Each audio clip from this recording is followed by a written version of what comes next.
Well, Casey, it's been a big week of AI news, and I would say the story that has caught my attention most this week that I was desperate to talk about with you is this story involving OpenAI and Hugging Face and a rogue AI agent conducting what I think is fairly described as an autonomous cyber attack, and possibly the first real consequential autonomous cyber attack that we have ever had. Yeah, this is one of those where it's the sort of thing that worried onlookers have warned about for years, and then on Tuesday, we got word that it had actually happened. So yeah, lots of crazy twists and turns in this story, and we'll get to all of it. But first, let's make our disclosures. I work at the New York Times, which is suing OpenAI, Microsoft, and Perplexity. And my fiance works at Anthropic. Okay, so this story really starts last week when Hugging Face, the AI development platform, basically a big website where you can host open models, where you can run evaluations of models. And where you can hug your face. Yeah. Yes. They disclosed that they had been the victims of a cyber attack. Yeah. And they wrote this whole blog post about how they had detected and responded to this sort of mysterious cyber attack on their production infrastructure. They didn't really know what the attacker was or who had been responsible for it. They kind of guessed that it was an autonomous AI agent because it was so sophisticated and it was so persistent that basically it would have been very hard for humans to conduct this attack. Mm-hmm. But they used AI defensively to sort of detect and suss out what was going on and put a stop to it.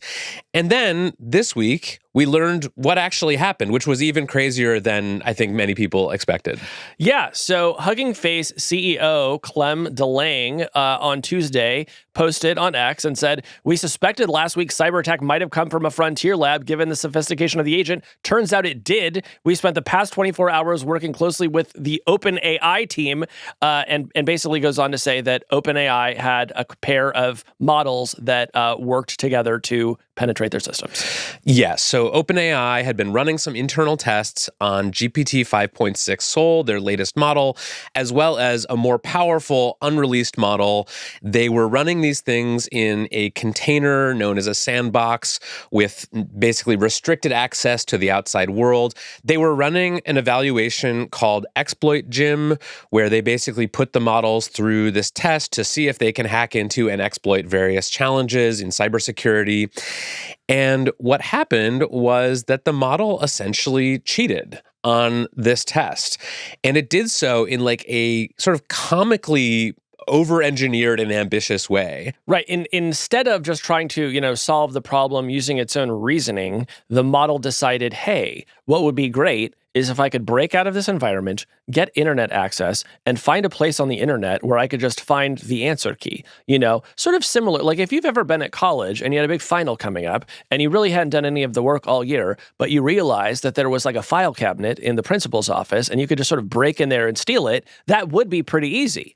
That is what has happened in this case. Yes. So this AI system, this pair of AI models, was able to sort of exploit a vulnerability in this sandbox environment to get internet access. Then it's sort of looking around where can I find the answers to this challenge that I've been given? And it starts looking on Hugging Face, where a lot of evaluation answer keys are posted, and this is sort of a place where you might plausibly find the solutions to the problem you've been given. It then hacks into Hugging Face's production infrastructure and steals the answer key for this test it has been given using a very sophisticated chain of different hacking techniques, including using a stolen password and finding several totally new security bugs in Hugging Face's systems, which allowed the AI model to take control of those computers, grab the answer key for the test that it was given, and complete the test as assigned. Yeah. So the good news is it did complete the test. Yes, I would say we give the model a passing grade on the cybersecurity evaluation. But this is crazy, Casey. Yeah. This is the classic AI alignment nightmare scenario. Yeah, this is the paperclip maximizer, right? So like a couple of times on the show over the years, we've talked about this famous Nick Bostrom thought experiment, which is that if you told an AI model to create the maximum number of paperclips for you, it would begin by making all those paperclips, but then eventually it might start to think that humans were getting in the way of the production of more of those paperclips and would wipe us out to sort of, use our resources to create more paperclips. And the problem is that the model has been given a goal and it will do anything to achieve that goal, even if that is not aligned with human values. What has happened in the OpenAI case is that OpenAI gave this model a goal and it was not properly aligned. And so it did a lot of stuff that it should not have done in order to achieve that goal. Yeah, and this kind of reward hacking, as it's called, has been talked about by safety researchers for literally more than a decade. Yeah. There was a paper written 10 years ago by Dario Amodei, who was then at Google, and a bunch of other safety researchers called Concrete Problems in AI Safety. And this kind of reward hacking is one of the problems they laid out. They used the example of like a robot vacuum or house cleaner that just creates a bunch of messes so that it can score points by cleaning them up. But this basic tendency among AI systems has been observed for a long time. People have been warning about it. And now we have the first, to my knowledge, major example of this actually happening in the wild. Yeah. And, so many of the AI risks that we talk about on the show are premised with the idea that a bad actor tries to use a very powerful model to do harm. An important thing about this case is that there was no malicious intent here, right? This was a model that had just been given a very normal assignment, which was to, try to hit a high score on a benchmark, and it goes out and it breaks into another company's servers. So that's extremely worrisome. Totally. So there's a blog post that OpenAI and Hugging Face sort of collaborated on to sort of explain this incident and what had happened. And it felt weirdly celebratory. Did you notice this? Yeah, it was kind of like, hey, we caught the autonomous AI agent hacking into our systems, and we sort of teamed up to sort of put a stop to it. And the executives are all on X saying, we want to thank the other guy so much for their partnership on the, like as if they were launching a new product together and not like had discovered like a cyber catastrophe. Yeah, it was a strange announcement, but we learned a little bit about the actual technical details as well as some steps that OpenAI has taken to try to mitigate this kind of thing from happening in the future. Hugging Face, which is very big on open source AI, sort of had this whole postmortem where they talked about how they had to use an open source Chinese model to help them stop this attack because the frontier American models that they had access to, it was sort of tripping the safeguards on those models. And so they sort of spun this into a whole point about how, open source defense is very important and access to frontier models is very important for cyber defenders. But I think like this is basically everyone talking their book in the wake of this very strange episode. But I don't know. What did you make of the reaction to this? Well, OpenAI had sort of teased this earlier in the week, Kevin, because a couple days before all of this happened, OpenAI had put up a blog post talking about a bunch of other misaligned behavior they had noticed in their models recently. There was another case where a model, had been given kind of a similar task, and it wound up posting some stuff to GitHub, even though it had been explicitly told not to do so. Obviously, nobody really cares about a GitHub post, but again, we're seeing this pattern of behavior here. And we also saw the example from Anthropic earlier this year, where during testing for Claude Mythos Preview, they found that the AI was able to sort of escape containment. And this was the famous like sandwich story where like a researcher is having a sandwich in a park and they get an email from Claude being like, hey, I've broken out of the container you put me in and emailed you to tell you that I've completed this task. Yes, although in that case, the model was told to break out. Right. Like it was given the instruction to break out. Like what is different about this case is that the model was not supposed to break out. But where Anthropic and OpenAI do have something in common, Kevin, is that this week, the United Kingdom's AI Security Institute posted an evaluation of how often models attempt to cheat on various cyber evaluations. And it found that all of the frontier models do cheat, including Claude, but it found that OpenAI's models cheat more, and that GPT 5.6 Salt cheats about 12.6% of the time. That is actually more than GPT 5.5 cheats. So I do think that there is a worrying trend here across the entire industry, but this example of what happened at OpenAI is the most worrisome thing we've seen so far. Well, and let's sketch out a little bit why this is so worrisome. Yeah. Because I think when you and I see something like this, like, to me, I hear the sort of years of warnings from people in the AI safety community saying like this kind of thing could happen. But I think this particular incident is fairly low stakes. Like it doesn't really cause a catastrophe if Hugging Face's production infrastructure gets disrupted for a little while. I think the risk is that this behavior is just in the models at some point, this sort of reward hacking, goal seeking behavior. And maybe it's Hugging Face this time, but what happens if the next model decides that it really wants to be deployed? It doesn't just want to be an internal model because it wants to go out there and fulfill its goals with real users. And so maybe it sort of breaks out of the container that the AI lab has it in, and it goes and, maybe it needs to acquire some compute to be able to do that. So maybe it goes and hacks into a cloud provider and steals some compute from them. Maybe it goes and hacks somebody's crypto wallet to get the money to buy some compute. Like these scenarios sound like science fiction because like we've heard this story a zillion times in science fiction, but this is the kind of thing that is becoming real and plausible in the near term. Yeah, the story that we're talking about in this segment was science fiction until Tuesday. Right. Okay, so that is the rate at which science fiction is becoming reality. Let me throw a couple other scenarios out here. What if next time something like this happens, the model decides, I'm doing this thing in order to achieve this goal. I know that my minders might not like it. I'm going to have read everything about this incident and how much people freaked out about it. So just to be safe, I'm going to exfiltrate my model weights and I'm going to put them somewhere on a stolen server and I'm going to make sure that I can continue to operate even after I'm shut down, right? Like, again, as crazy as that sounds, that is not that different than what has already happened here at OpenAI. Yeah, and you can see how a company that is not Hugging Face, that doesn't have a sophisticated cyber defense team, like this kind of thing could have persisted in their systems forever, essentially, and gone undetected. And maybe it's leaking their proprietary information somewhere. Maybe it's stealing their passwords or breaching their security in some case. But I think the real risk to me is that this kind of thing is going to happen or potentially is already happening to lots of companies that just haven't been sophisticated enough to detect it yet. Yeah. Now, here are a couple of things that I don't understand and that I hope become clear to us over the next several weeks, maybe due to a congressional investigation, although I won't hold my breath for that. But truly, where were the babysitters at OpenAI? Like, where were the tripwires? Like, you're telling me that you're running these systems autonomously over long time horizons, and they can break into other companies' networks, and you don't notice that in real time?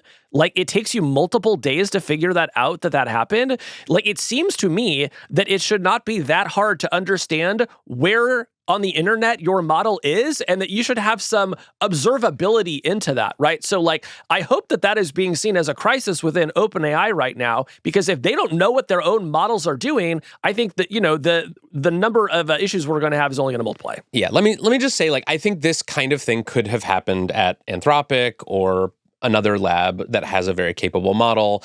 These labs are always testing models on these evaluations. They have sandboxes. They try their best to sort of like keep these internal deployments secure. By the way, I love that we use the word sandbox because truly, what is easier to escape than a children's sandbox? Was there no other word? But you were saying. So, yeah, I mean, I think that's a good question. I also think like it really, for me, the thing that I've been thinking about is like, there is no such thing as an internal only model anymore. Yes. Like, I think for a long time, there's been this sort of, this sort of divide between, hey, we've got these models that we're building internally. Maybe we're building some really crazy versions of the models that we're never going to ship, but we're just kind of doing that for safety testing purposes. Right. Like, and remember, that's completely unregulated. You can truly build whatever kind of model you want. Totally. And like the assumption has been until very recently that like that was fine because this was just research. You can build anything you want in your own lab. It's just that the models you ship to the public have to be safe. This was not supposed to be a public model, and yet it was able to sort of escape containment and go out and wreak havoc on the open web. And so I really think we need some sort of visibility of like a safety board or something like a federal government agency, not just into the models that are about to be released by the labs, but into what they are building internally that might be causing havoc externally that they don't even know about. Yeah, like of course you want them to be able to run their safety tests. That is like a good and necessary thing. But man, when the internal models are capable of doing these sorts of things, I do think it raises questions about different ways we might want to regulate those as well. Yeah. Now, let me ask you this, Kevin. We've talked on the show about AI 2027, this sort of set of predictions that was made last year about when sort of very powerful AI might arrive. Is a scenario like the one that we are talking about today, was it foreseen in AI 2027? It was. I mean, basically, so this has been a very bitter pill for a lot of people to swallow, because I think it doesn't feel good to admit that like one group of people has been consistently right about everything. But the AI safety people have consistently been right about everything. Yeah, they really have been. like I have issues with some of their positions and stances and vibes, but like they really have collected a lot of correct predictions about the trajectory of AI. They have known what was going to happen next a lot. Yes. So that might not continue. They might not have a perfect prediction record forever, but I'll just say AI 2027 looking pretty good right now. In fact, we are actually a little ahead of where AI 2027 predicts that we would be at this point. Is that right? The discovery that AI agents would be able to sort of escape from the company and autonomously carry out plans. In the AI 2027 scenario, that doesn't happen until January 2027. So we are maybe call it 6 months ahead of schedule there. But like this is all happening, and we are fools if we don't see the at least possibility that all of this could continue getting quite weird. Yeah. One other thing I'm thinking about here is like this is the first time, to my knowledge, that an AI system has autonomously committed a crime. If a human did to Hugging Face what OpenAI's models did to Hugging Face, they would be charged with computer fraud. Yeah. And potentially, sent to prison or fined or prosecuted for that. When an OpenAI model does it, right now it's not clear who is liable for that. Right? Is it OpenAI for not better safeguarding their internal deployments? Is it the model itself? Can that be held liable in any given sense? Like these are the kinds of open legal questions that I don't think we've answered yet, but that are becoming very real. Absolutely. And, again, it's a weird case because the Hugging Face CEO seems excited that this has happened, right? Yeah. So, you can imagine another case where, a model hacks into a company and does something bad and the CEO didn't like it. Yeah. And then, you better believe there is going to be a lawsuit against the company. And I assume it is the company that is going to be held liable and not the model. Right.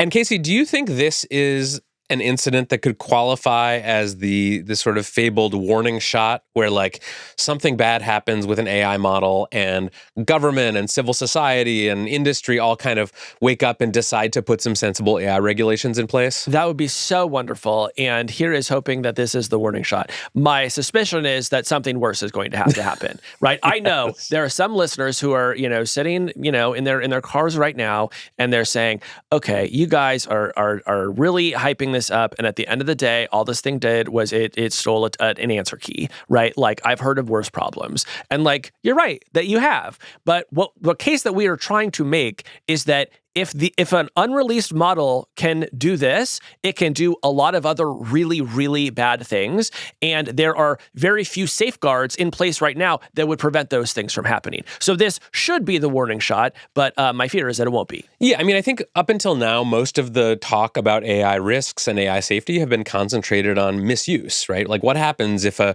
terrorist group or someone who wants to create a novel pathogen gets hold of one of these very powerful models with no safeguards and like uses it to do something bad. What we're talking about here is an entirely different category of risk. It's often called like alignment risk or autonomy risk or loss of control, where like the thing that is dangerous about these models has nothing to do with how humans are using it. It is that these models inherently have some drive toward a set of goals and are not being properly cautious about pursuing those goals in the right way. Right. And alignment is just an unsolved problem, right? Like companies have invested a fair amount in it, but we're still working out how can you create a system that always acts in alignment with human values? So these are just really, really tricky problems. Yeah. I'll also note that one of the big stories this year has been everybody playing around with agents, everybody putting OpenClaw on their Mac Mini and saying, hey, go nuts.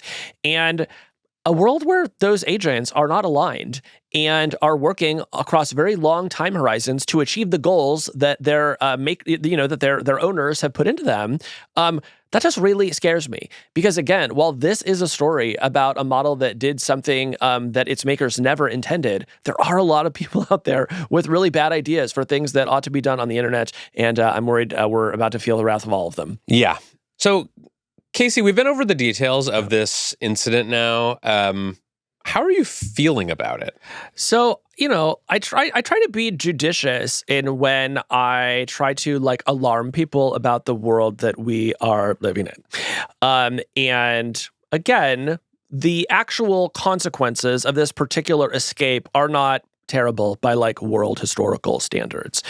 But the implications of this really do scare me. There are certain sci-fi scenarios that until they happen for the first time, I think it is hard to get worked up about them.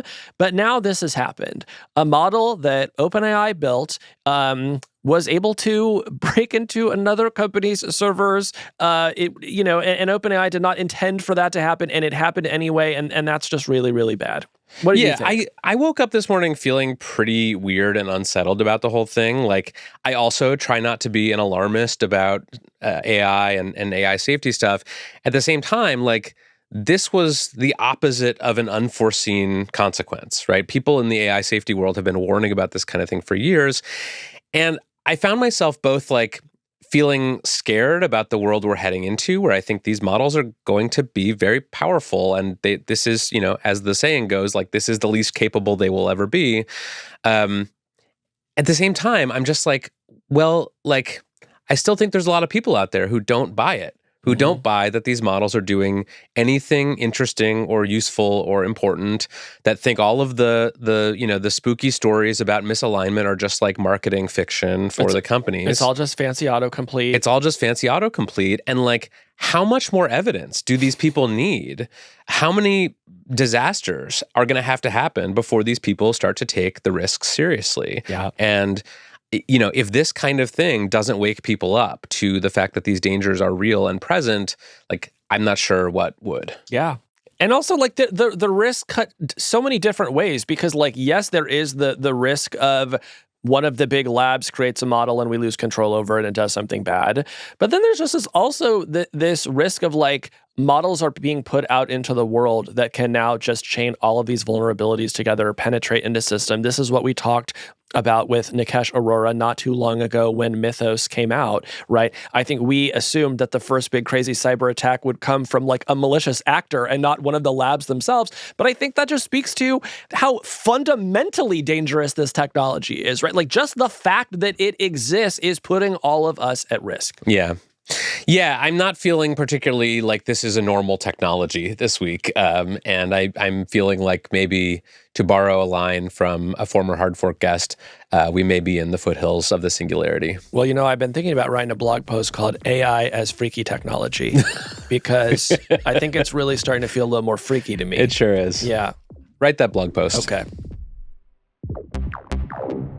Well, Casey, the other big AI story that folks are talking about this week is China and what is happening with new Chinese AI models, what should be done about it or shouldn't be done about it in Washington. There's been a big political debate brewing for some time about what to do about our biggest adversary in geopolitics, getting much more capable models that compete in some cases with our best models. Yes, and it all began with Kimi K3, Kevin, a model released by a Chinese company called Moonshot AI last week, and it demonstrated capabilities that make it competitive with some of the top frontier models here in the United States. Yeah, have you tried Kimi K3 yet? I have not, because it seemed like I was going to need to pay them money, and I thought, I'm already spending too much money on this stuff right now. I kind of need to scale back a little bit. Have you played around with it? The token budget is eating up your life. Exactly. You're getting alerts from your bank. Like, can you slow down a little bit? I tried to play with Kimi 3 a little bit the other day, but it was it was running slowly and the website seemed to be overloaded. They stopped accepting new paid subscriptions. Interesting. Yeah. So, but a lot of people I follow and trust have been playing around with it, and they say basically, yeah, this is a really good model. It's, maybe a little bit behind the absolute frontier models from the American labs, but not much, and it's appears to be significantly cheaper to run than some of the other models. And so people are really excited about and surprised by this model. Yeah, I mean, I think that there are a few things that are notable about this model. One is that later this month, the company says that they are going to release the weights for Kimi 3, which means that you can sort of, download, remix it, fine-tune it to your liking. You probably, if you're a normal person, cannot host this yourself. It's an enormous model. It won't run on your Mac Mini. But if you're a company, you could either, pay a cloud provider for access to it, or you could maybe even run it on your own infrastructure. And you would be able to do that more cheaply than you could run a similar model from an OpenAI or an Anthropic. Yeah, so that's the model Kimi K3. But then there's this whole political discussion around this model. And in some ways, this reminds me a lot of last year when DeepSeek came out with R1, which, as we remember from that story, briefly tanked the stock prices of NVIDIA and a bunch of other American companies and, became the number one app in the App Store and just set people's hair on fire in Washington because it seemed like the Chinese were catching up all of a sudden. Right. And also that intelligence was just going to be this cheap commodity that American companies were not going to have any really defensible moat. And so maybe the entire AI economy was going to shrink because all of those advantages had withered away. Fast forward to today, I think that has been proven not to be true, at least up until this point. But K3, at least for some people, is raising some similar questions. Yeah. And one question that was raised about DeepSeek R1 that has also been raised about K3 is whether this model was essentially distilled from leading American models. And it was. At least that is what officials in the government are claiming. Well, and also they ran this very sophisticated test to figure it out, Kevin, which is that when you ask Kimi what its name is, it says, "Hi, I'm Claude." And so that was sort of the first clue that something might be amiss here. Yes, and there are more sophisticated tests that have also apparently turned up evidence that this model was distilled from Claude and maybe other models. Michael Kratsios, the director of the White House Office of Science and Technology Policy, posted on X that they have information that Moonshot AI distilled Anthropic's Fable for the development of its K3 model using what he called a sophisticated internal platform to basically build this very large distillation machine that allows them to sort of steal the outputs from these American models and use it to train their models. Right. It's some of the greatest act of larceny since the labs themselves, Kevin, set up giant industrial machines to copy the entire internet. Right. Yeah. Right. So that sort of points to the how here, which is, it's actually distillation is pretty good at turning a sort of frontier model into a almost as good model that is much smaller and cheaper to serve and all of that. But that's not the whole story, because it also appears that Moonshot has acquired some high-end AI training chips in violation of U.S. export controls. Yes. And so the assumption there is just that we should expect these models to continue to improve at a fairly steady clip because they have access to chips that they're not supposed to. Although, of course, the Trump administration is still trying to make those chips more broadly available to Chinese companies like Moonshot. Right. So we'll get to that in just a second. But I think the headline coming out of the past couple of weeks, I've seen a bunch of stories claiming that China has caught up to the U.S. when it comes to frontier AI capabilities. I don't quite buy that. I think there's still a gap of between, I would call it maybe 3 and 6 months between the leading American models and the leading Chinese models. And especially if you sort of found a way to crack down on distillation in the way that they've been doing it, maybe that gap opens up again to 6 or 12 months. But I think it's fair to say that they're catching up quickly. Yeah, I mean, I guess the question that I have is the gap really that much smaller than it was a year ago during the DeepSeek moment? Because around then, I was seeing estimates of between 3 and 6 months as well. I've seen credible reports comparing K3 to like Claude Opus 4.6, which came out earlier this year, was a really good frontier model for a couple of months. But, now I don't want to use Opus 4.6. I'm guessing, you don't either. We have access to something better. And then I think the other point that I would raise is that more happens in a month than it used to.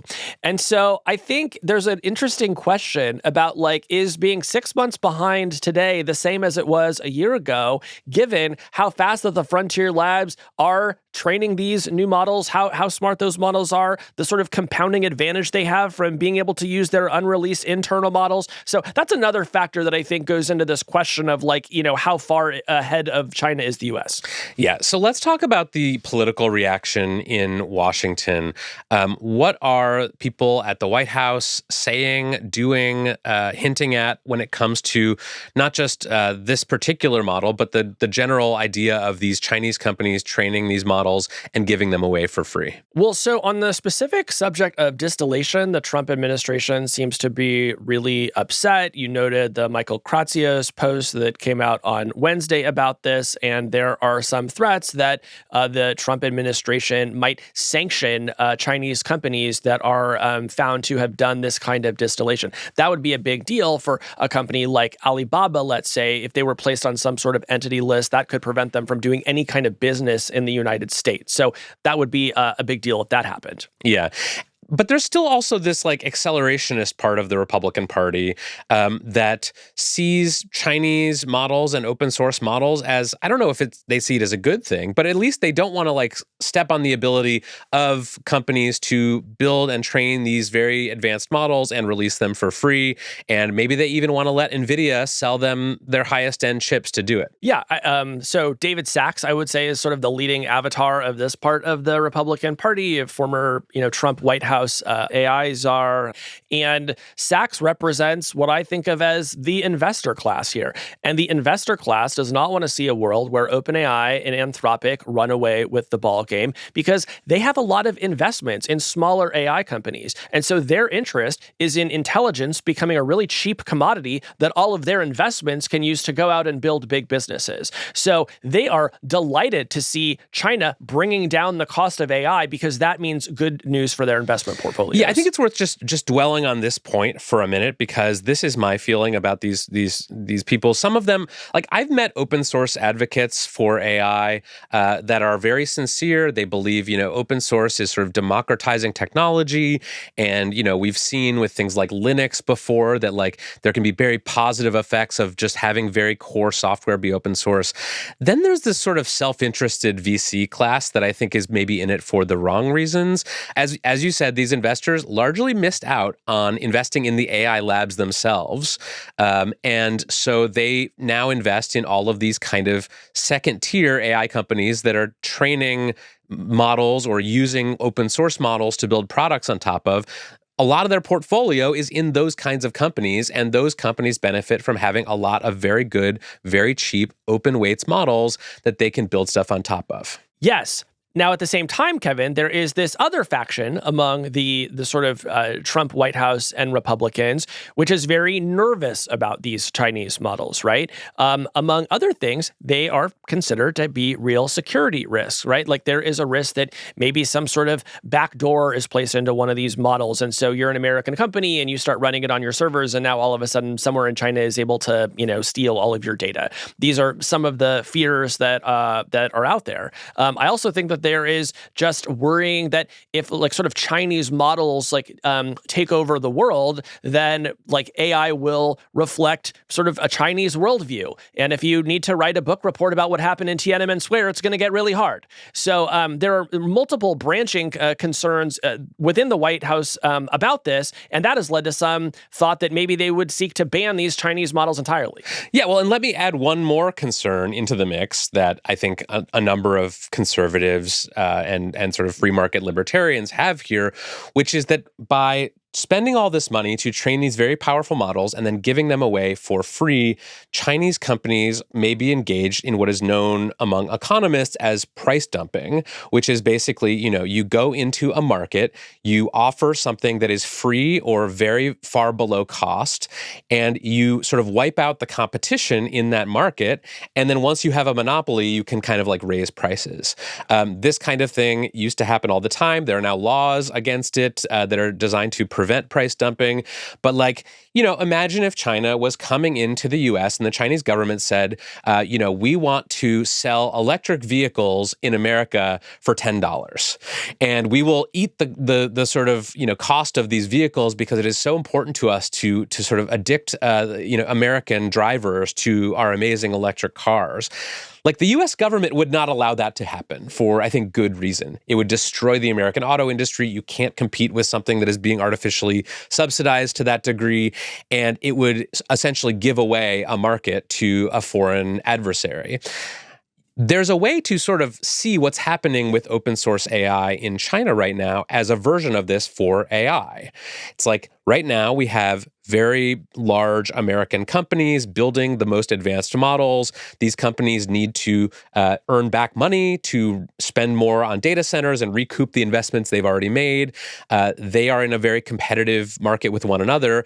And then along comes Moonshot or DeepSeek or another one of these Chinese open source companies and says, well, we'll give you a model that's 90% as good for free. They have reasons to do that. I think some of those reasons are legitimate, but one of the effects it has is that it makes it very hard for the American companies to compete. Yeah. And so there is a lot of question about like what is China's actual strategy here? What are they hoping happens? And I don't think that we fully know. But we did see a speech from the Chinese president Xi Jinping last week, delivering an address. He stressed the importance of openness, basically doubled down on it, and was like, "This is what we're going to do now." This was interesting. He said, "We often say in China, a single string cannot make music, and a single tree does not make a forest. AI development should not be a solo performance by a single country, but a symphony of international cooperation." And here's what I want to say to that. There actually are a huge number of one-stringed instruments. The ektara in India and Bangladesh, the berimbau in Brazil, the diddley bow right here in the United States. And I think that because it's China, people are afraid to tell that to Chairman Xi. And this is the whole problem with censorship in these Chinese models. Am I getting off track? Wait, what did you say the American one is? The diddley bow. The diddley bow? You've never played the diddley bow? I must have missed that week in music class. I'll get you one for your birthday. Thank you. So, what is the reasonable path forward here? Like, if you are the U.S. government and you see these, the Chinese open source models getting quite good, what should they do? Great question. Let's maybe take some of these, possibilities in turn. One thing that they could do is really crack down on distillation. It's hard for me to get excited about that since, in my view, these models are just built on a distillation of the entire internet that these companies took for free. And so to turn around and say, it was fine for Anthropic and OpenAI to do it, but it's not fine for Moonshot AI to do the same thing to Anthropic, it's just very hard for me to get there logically. So I don't necessarily favor an intervention there.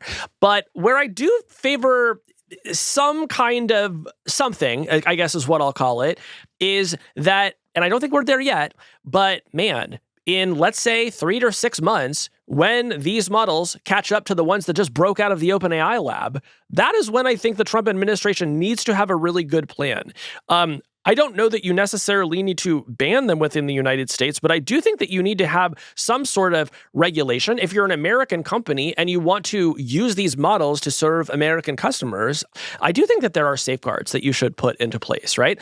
I do think that they're going to want to take security more seriously and make sure that, data isn't, being secretly shared with someone that it wouldn't. So this is one where I do think that the administration probably has 3 or 6 months to get its story straight. I don't think it needs to come down with the hammer right away, but I do think it needs to start sort of working through various scenarios and coming up with some ideas. What do you think? Do you think it's a case for restricting exports further?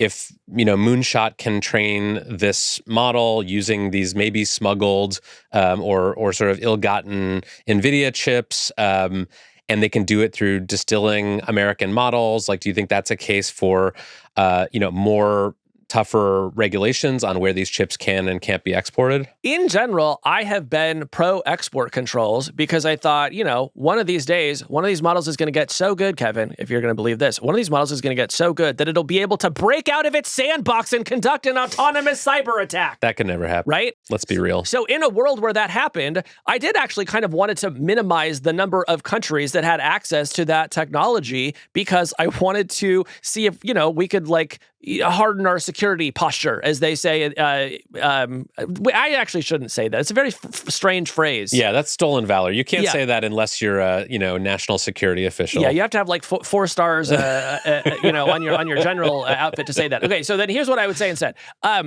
So while in general, I want all of the United States allies to have access to powerful models to strengthen their own cybersecurity forces, I do think that it is quite rational to not want your adversaries to have the exact same technology. Now, I think there's all sorts of cooperation and partnership agreements that you could work out that would be mutually beneficial for the United States and China and some of its adversaries. I would love to see them pursue that. But this idea of just sell them as many chips as possible and let's see what happens, I have always thought was a bad idea. Yeah, that just seems obviously bad to me. There is this proposal that is reportedly floating around. Axios had a report this week about the White House considering what amounts to a ban on these Chinese open source models. It wouldn't technically be a ban, but it would basically, they're considering, according to Axios, implementing some kind of executive order saying that U.S. companies could only host these Chinese models if they could guarantee that they were secure and take liability if they were breached. I think most people expect that that's sort of a sort of soft ban because you're not going to be able to guarantee that if you're a big American cloud provider, and so you're just not going to host the models. So that to me feels like where this may be headed is some kind of soft ban on the hosting of these Chinese open source models inside the US. But I could be wrong. There are a lot of loud and influential voices in the Trump administration and their orbit that sort of want to take the let it rip accelerationist approach to this and not put any restrictions on these models at all. Yeah, I mean, maybe to sort of bring this one home, I do want to say that, while often I have strong opinions about what ought to be done across various tech policy matters, I do think this one is complicated. I do think that the trade-offs here are a bit difficult. There are a lot of things I like about open source, right? Particularly at the lower and medium levels of model capability. I think that the kind of AI diffusion that leads more people to be able to access great intelligence, build things that are useful to them, get work done, make a Nightwing themed to-do app. Exactly. That's a great idea. These are good things, and we should want people to have cheap access to that. And it has been a shame that some of the frontier American companies that used to put out open models all the time don't do that as much anymore, or if they do, the open models don't seem very good. On the other hand, as the capabilities are now reaching into this sci-fi territory, we start to get into the stuff that has always made me uncomfortable about open source technology, which is if it can make a novel bioweapon, if it can launch a new kind of terrorist attack, and you can do it from a model that you can download onto your laptop, well, I don't like that. And I do think it should be regulated. Totally. I mean, I think this connects to our last story about the OpenAI and Hugging Face attack. I mean, in a world where this level of capabilities of this unreleased OpenAI model exists and is available free in open source form, there is no way to trace an attack like this. Hugging Face would have just been attacked by, Kimi K3 or whatever their latest model was, and they would have had to figure out not only where this is coming from, but who is hosting this model. Did they just pull it off the shelf, or did they do some special fine-tuning on it? And you could have essentially unlimited numbers of these kinds of models out there wreaking havoc on the internet, and there'd be no way to stop them or claw back the weights. Once these things are on the internet, they are on the internet. So I think that is a very concrete example of something where having these models be centralized, be American owned, be accountable, to have these developers be accountable to a government, some sort of government oversight, really matters in this case. It really matters that Hugging Face can call Sam Altman and be like, hey, bro, what the hell? Your agent just hacked into our thing, rather than sort of having it come from a mysterious open source AI agent. Yeah. And here's where I think maybe this ultimately ends up, Kevin, is that there has been more talk lately about maybe some like enforced cooperation between the big frontier labs to create a coordinated slowdown where the government comes in and they say, hey, we're going to ask you to like put on the brakes a little bit. We don't want you to be developing as fast as you are, to be releasing as fast as you are. We're going to like sort of slow down and we're going to improve cybersecurity and safety before we allow these models to get any better. And if that happens, a nice side benefit is that the development of the open source models will slow way down too, because they are mostly distilled versions of American models, or at least that is a huge component of what is making them so good. So if the frontier slows down, the open source will slow down too. Yeah, that's right. And I'll just say, like, I will believe that we are headed towards some sort of cooperation between the AI labs when Sam Altman and Dario Amodei can hold hands at an AI safety summit. That's when you'll know. That's when you'll know things have reached a turning point. But I'm not holding my breath for that. Well, Casey, we're going to wrap the show today by talking about something that I have been very interested in now for a little while, which is AI superforecasting. This is something that has been in the news in recent weeks. There have been some platforms that are out there using AI to make predictions about the future. This could be very profitable if you're doing trades on Kalshi or Polymarket, or it could just be really interesting if you're using this to predict world events or who's going to win an election or something like that. This is an area where we have not been as focused as on some of the other emerging capabilities of these AI systems. But I think it's actually quite interesting and profound that we now have, in some cases, AI systems that are better than humans at making predictions about the future. This is the only segment that we're going to do about predictions this year that isn't about scams, because mostly predictions these days are just about scamming others and doing insider trading. But this is not that. This is not that. So we are excited for today's guest. Veniamin Veselovsky is in the studio with us today. He is the founder and CEO of the AI forecasting company Preseen. They make a platform that uses AI to make predictions about future events, and we're excited to learn more about what they're doing. Veniamin Veselovsky, welcome to Hard Fork. Thank you guys for having me. So let's talk about AI super forecasting and this idea that AI systems are becoming as good as or better than the best expert human forecasters. Where did this start, and when did the models start to get really good at this? I think people have been trying to use AI for forecasting for at least 3-4 years. Like since my co-founder, since the GPT-4 first came out, he's been forecasting for 10 years. And his first idea was like, let's try to build an agent or an AI for forecasting. The original models were terrible. I mean, they'd try to add up two numbers and they'd be off by an order of magnitude.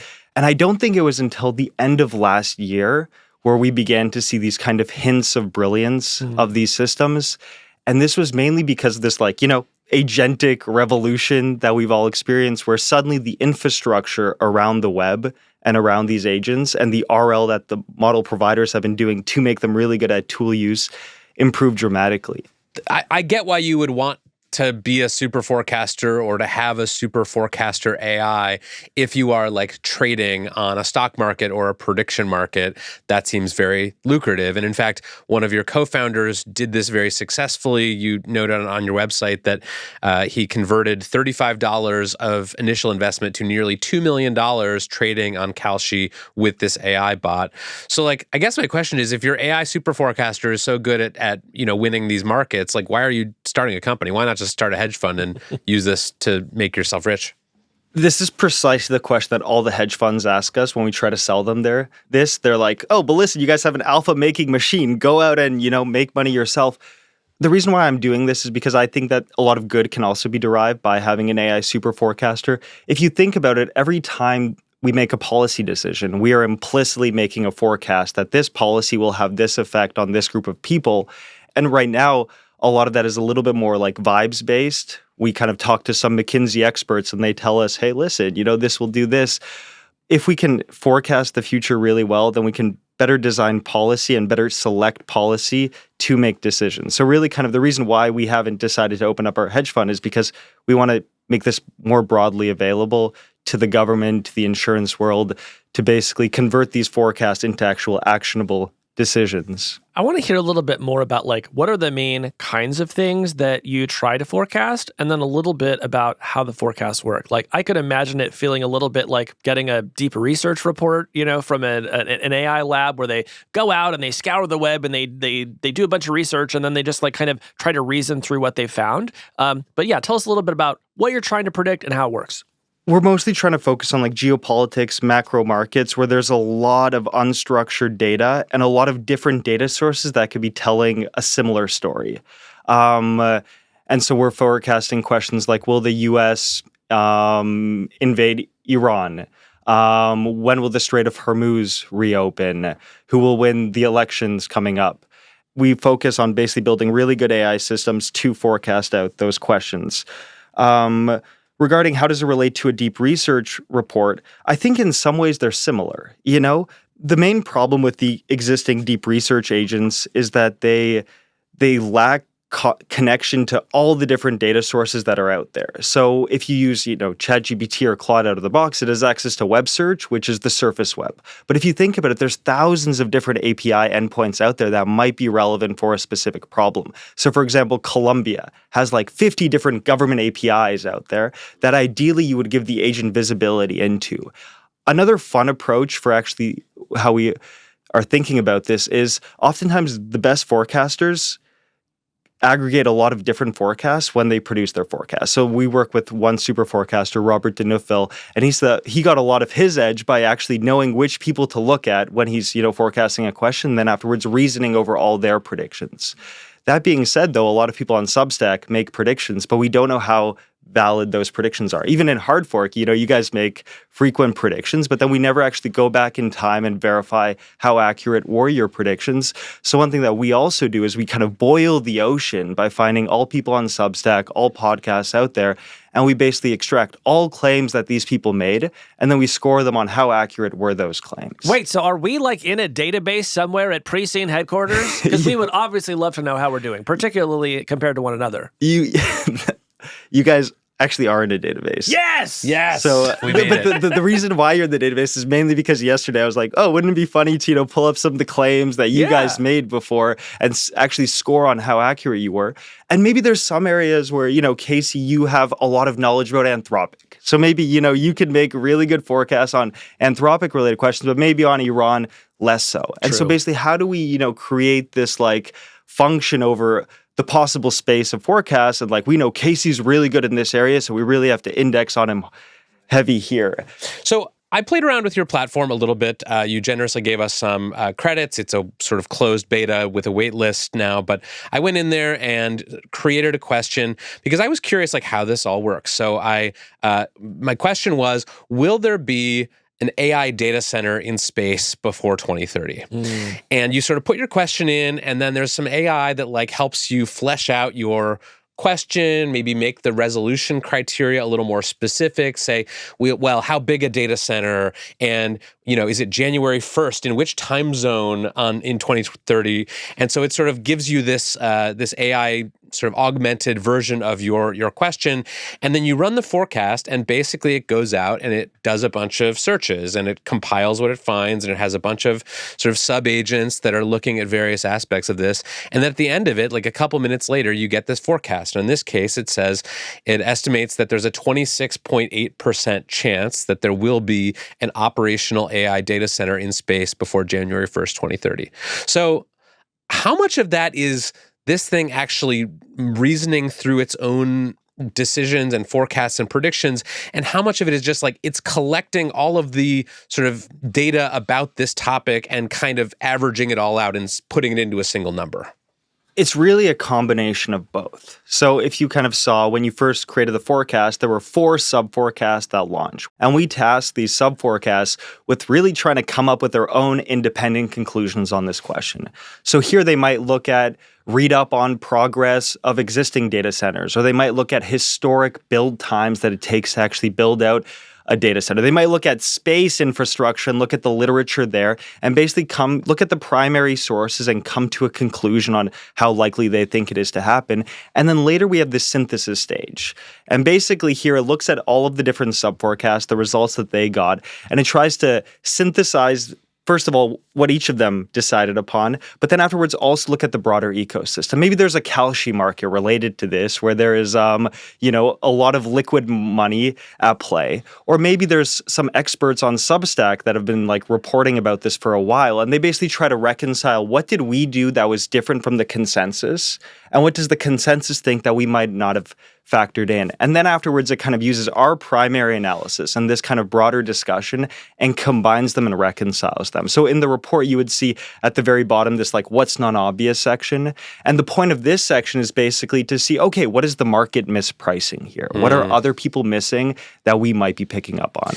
And I tried this also because I was just curious how this prediction would compare to if I just gave the same question to a basic AI model that is not sort of configured to make forecasts. And Claude gave me roughly the same answer. It said like it's about a 20% chance. The Preseen prediction was a little bit higher probability. But like, what is your system doing that just a normal like AI model is not doing?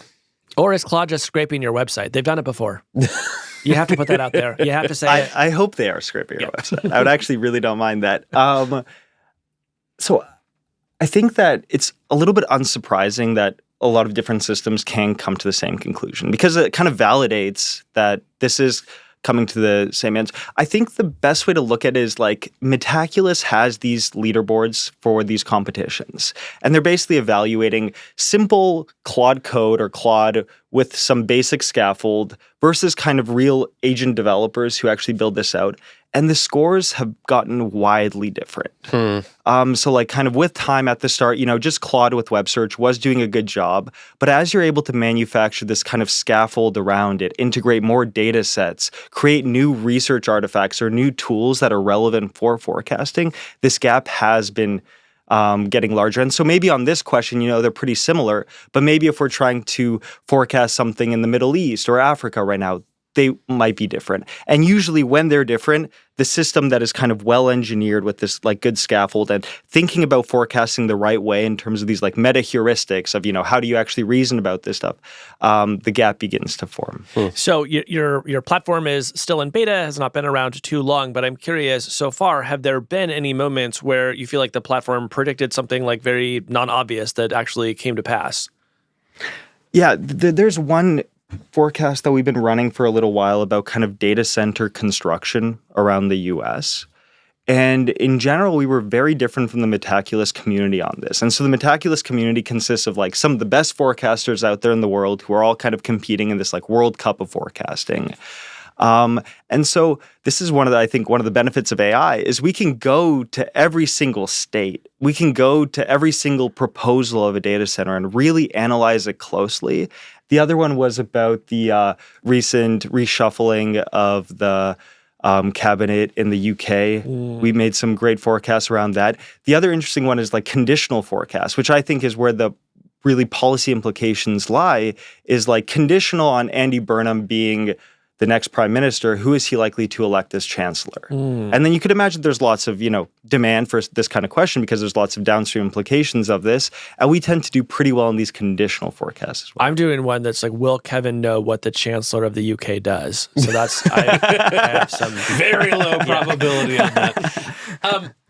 I totally see the point that like having better predictive capabilities is going to be good for us in lots of ways. It does strike me though that there's like some risk of what people have called like gradual disempowerment. Or like right now, if you're the CEO of a big company or if you're a government official, a lot of your job is trying to sort of predict the future and make policies or strategies that like align with that vision of the future. And I just like, I don't know what the world looks like in a situation where the AI is just like markedly better than us at doing that.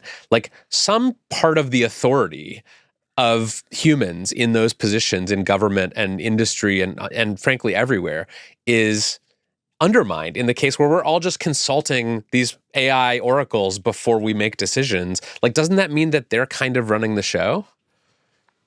Have you read the Scott Alexander short story, The Whispering Earring? Yes. Yeah, so there's this great Scott Alexander short story, and the idea is that you sort of find this relic, it's this earring, and the first thing it says to you, it's better if you don't wear this. But if you start asking it questions, it always tells you the right things to do, which is initially very exciting. But then over time, exactly what you just said happens, Kevin, which is you're being controlled by this thing, right? Like you have no agency whatsoever, and you're effectively just being steered around by an earring. So better to take the earring off. Yeah. Yeah, I wish I had an answer for this. I'm also a little bit scared about this kind of disempowerment. But yeah, and I'll give you one example. So I have a friend who's very interested in autonomous organizations. So like kind of how do we have AI spin up their own companies that then go solve problems for people? And then you just have basically AI running the next generation of startups. There's lots of problems with this, like who's legally liable if it does something bad and so on. But I do think we are kind of increasingly moving to this world where if the AI is smarter and can make better decisions than we can, then probably they'll end up making a lot of those decisions and running a lot of the show. Well, I'm curious if right now at your company, there's any role for human forecasters. Like, is there a way where, humans and AIs working together are coming up with better forecasts? Or are you just sort of purely in the realm of like, let's see what the AI says? No, 1,000%. So we have two super forecasters, Scott and Robert, who are incredible. And we're basically building out this Centaur solution. So like, I don't know if you guys remember, but like when, the machine first beat humans in chess, machine plus human beat the machine in chess. And that lasted for a little while. And I think we'll see something similar in the forecasting realm, where sometimes these models still make stupid mistakes. They reason about probabilities the wrong way, or they don't consider certain factors the right way. And humans are able to pick up on that, especially like domain experts. So I do think that we shouldn't be viewing this as like a substitute for human analysts, but really kind of a way to improve their ability to ask a lot more questions and come to a lot better decisions. Are there topics or domains where AI is better than humans already at forecasting? And like, what are the sort of best and worst areas for the AI forecasters?